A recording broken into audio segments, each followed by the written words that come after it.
Assalamualaikum. My name is Irina Tasha binti Muhammad Adili. I am from BA118 Hi, Assalamualaikum. My name is Noamira binti Zainal Abidin. I am from BA118 Hi, my name is Anizaina binti Talib. I'm from BA118 Hello, Assalamualaikum. My name is Isma Syafika binti Muhammad Saupi.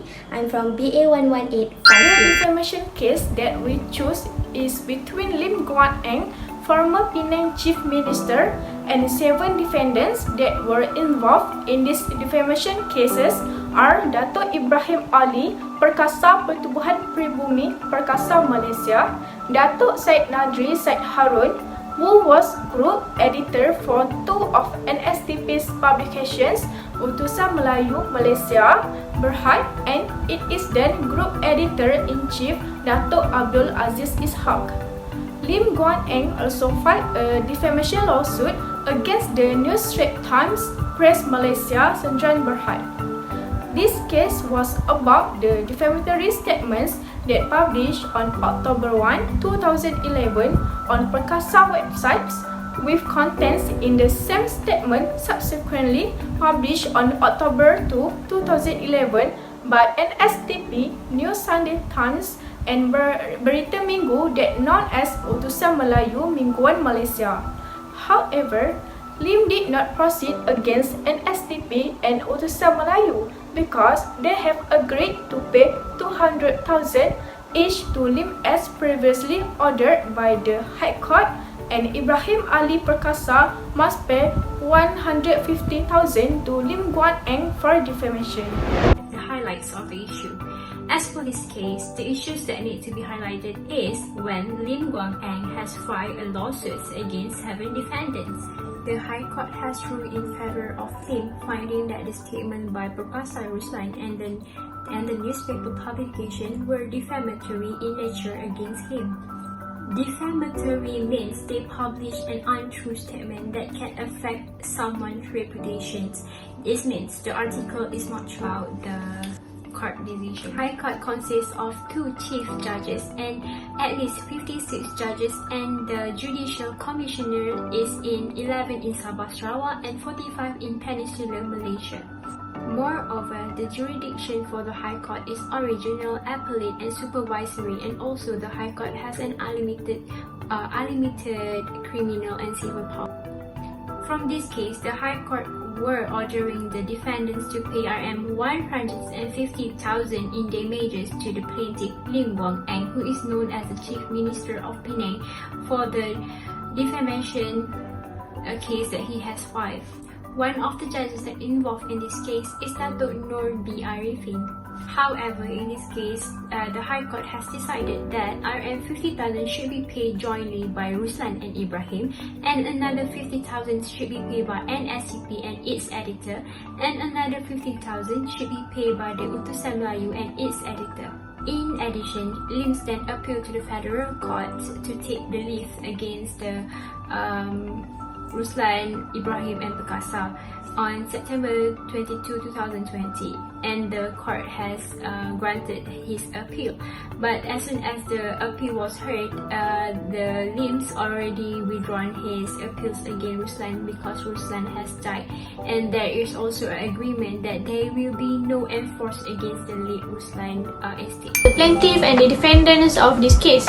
The plaintiff for this case is Lim Guan, a Malaysian politician from the Democratic Action Party, a component party of the Pakatan Harapan Coalition, has served as member of Parliament for Bagan, member of the Penang State Legislative Assembly for Air Putih since March 2008, and DAP's 5th Secretary General since September 2004. He filed the case to the Perkasa and its president, Dato' Ibrahim Ali, and they must pay RM 150,000 in damages for the group's defamatory comments being made in October 2011. Therefore, defendants can be defined as a person or group of people who is the subject of a criminal or civil action. There were 7 defendants that was involved in this defamation case. The defendants are Ibrahim, Perkasa Pertubuhan Pribumi, Perkasa Malaysia, the News Straits Times Press Malaysia Sendirian Berhad, and Dato' Syed Nadri Syed Harun, who was group editor for 2 of NSTP's publication, Utusan Melayu Malaysia Berhad, and its then Group Editor-in-Chief Dato' Abdul Said were named by him. But Lim had dropped his appeal against Roslan, who had now died by the time the appeal was heard. All of the parties in this case agreed that no judgment would be enforced against Roslan's estate. According to the manual book, there are 4 ways of defamatory statements being made, which are writing, verbally, pictorially, and gesture. Based on our cases, between Lim Guan Eng, former Penang Chief Minister, and Dato' Ali Ibrahim Perkasa, and the ways of defamatory being used in this case is writing.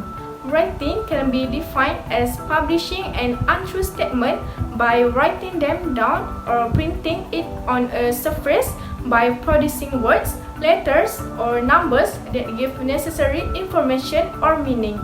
In our cases, the defamatory statement was published on websites and newspapers.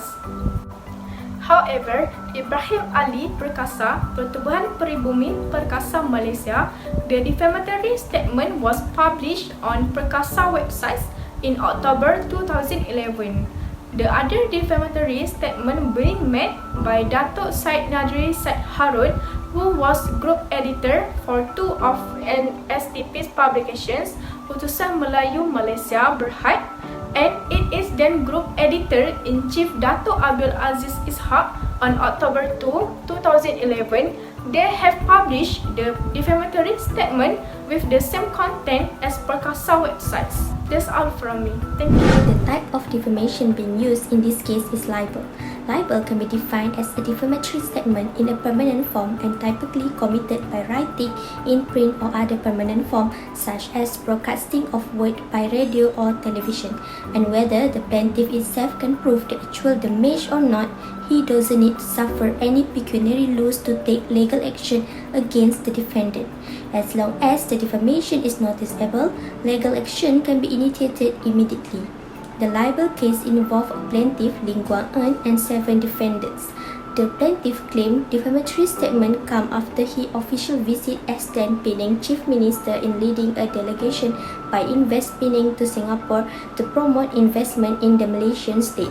This means legal action for libel can be taken because it was published in a permanent form and the article that defamatory made also can be seen around the world.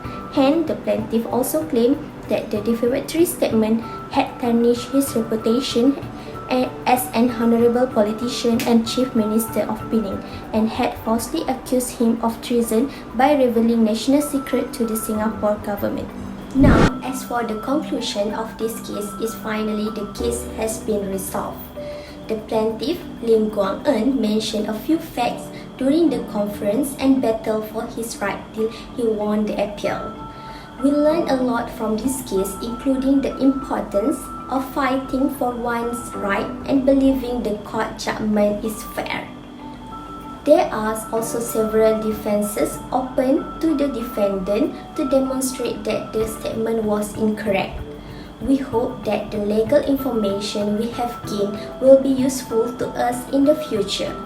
Furthermore, this understanding will assist us in knowing when to stand up for our right and fight back.